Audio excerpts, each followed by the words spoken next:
Mahewu, angikaze ngikuzwe nangelodwa ilanga leli ukhuluma ngokuthi uye esontweni. Usontaphi?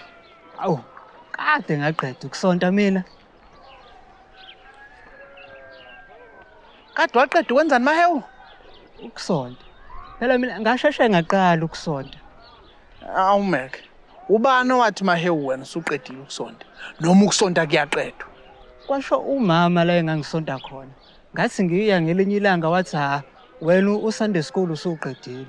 Ngayeka lapho ukusonta.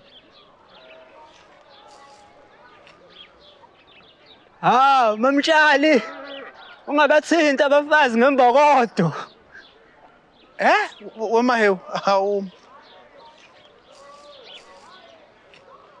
Uthini? I-Women's Day phela namhlanje eDlamini. Noma awazi? No, ngiyakwazi lokho. Engifuna ukuthi ukuphinde lokho okushe eqaleni kwabantu besifazane nezimbokodo.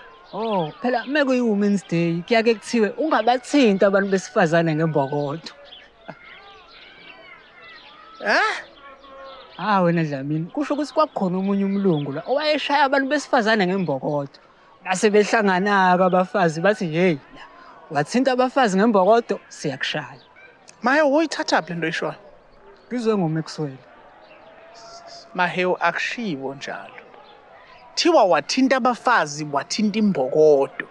Lawo kwamagama asetshenziswa ukuchaza ukubumbana kwabantu besifazane namandla abantu besifazane uma behlangene. Waye baziva babaqhathanisa netshe. Noma ngoba babebumbene.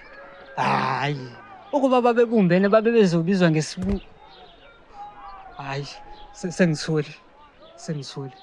Okusiza ukuthi uthule. Ngoba leli tshe lizogcwala umlomo.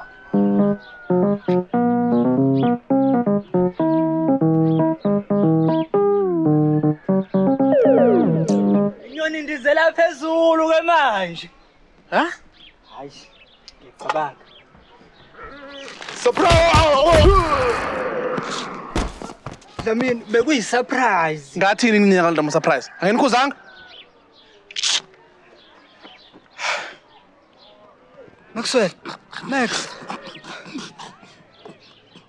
Kodwa Dlamini, usuke ngidedele ngembokodo nje esibhakela. Uyamuzwa Dlamini? Uthi umshaye ngabafazi. Hayi, sengithule.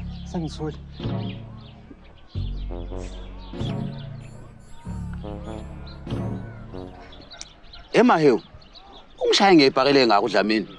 Hawu, ukushaya ngebhakele ezo-3. Yazi ngitshela ukuthi ungishaye ngesisodwa. Hayi, shothi bese strong-ke lesa sokuqala, bese kushaye kwavaleka ngisho umqondo. Mahewu, ngizokuchitha ngempama mina mawuzongijwayela kambi. Yobe Maxwell, yobe. Futhi awukhulumi noMaxwell la, ukhuluma noShepherd. Hayi, uqolo. Kodwa ngathi ngizohluleka-ke mina ukubamba lamagama akho amaningi kanje. Okungcono ngizokubiza ngokhombo. Yazi ungijwayela kambi wena.